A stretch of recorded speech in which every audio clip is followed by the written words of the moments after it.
बहुत सारी है, लेकिन सबसे बड़ी खबर यह है कि जो बाइडन दस्तबरदार हो गए हैं अमेरिकी इलेक्शन से। सदारती इलेक्शन की दौड़ से उन्होंने अपने आप को बाहर निकाल दिया।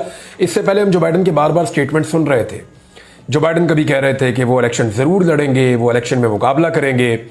खासतौर पर जब डोनाल्ड ट्रंप पे गोली चली और वो बाल बाल बचे, यानी उनकी गर्दन हल्की सी एक एंगल से मुड़ी और उसकी वजह से गोली बजाय उनके दिमाग में घुसने के उनके कान के ऊपर वाले हिस्से को फाड़ती हुई निकल गई।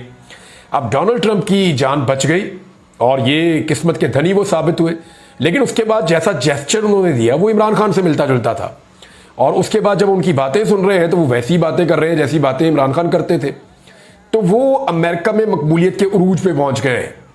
तो जो बाइडन को ये समझ आना शुरू हो गई और उनकी जमात को कि इस वक्त ट्रंप का मुकाबला नहीं किया जा सकता। लिहाजा बिलाखिर पहले ये कहा गया कि जो बाइडन को कोरोना वायरस हो गया है, वो लोगों से नहीं मिल सकते, मुख्तलिफ किस्म के बहाने और चीज़ें आ रही थी। लेकिन फाइनली फिर जो बाइडन ने बताया कि वो इलेक्शन नहीं लड़ रहे और वो कैमला हैरिस के लिए दस्तबरदार हो गए। ये नायब सदर थी जो बाइडन की, खातून उम्मीदवार अब डोनाल्ड ट्रंप का मुकाबला करेंगी। लेकिन जो सर्वेज करवाए थे डेमोक्रेट्स ने, उन सर्वेज में भी ये दोनों इलेक्शन हार रहे थे डोनाल्ड ट्रंप से।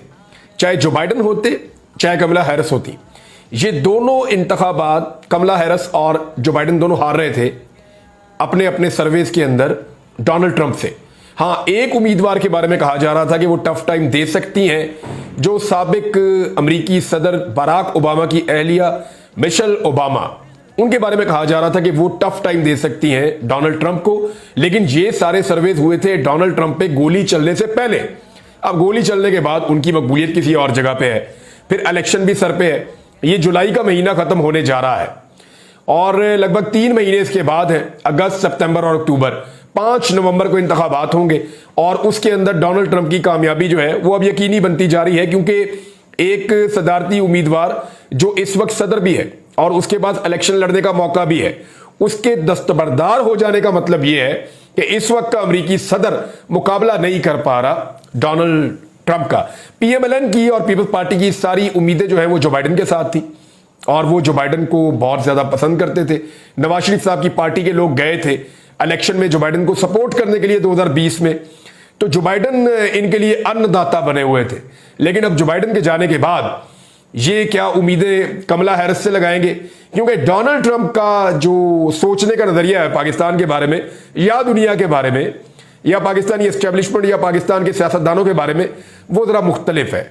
वो जरा इमरान खान टाइप आदमी है और इन चीजों का नुकसान पीएमएलएन को और पीपल्स पार्टी को होगा, क्योंकि डोनाल्ड ट्रंप से वो काम नहीं करवा पाएंगे या वो मदद नहीं ले पाएंगे जो मदद इन्होंने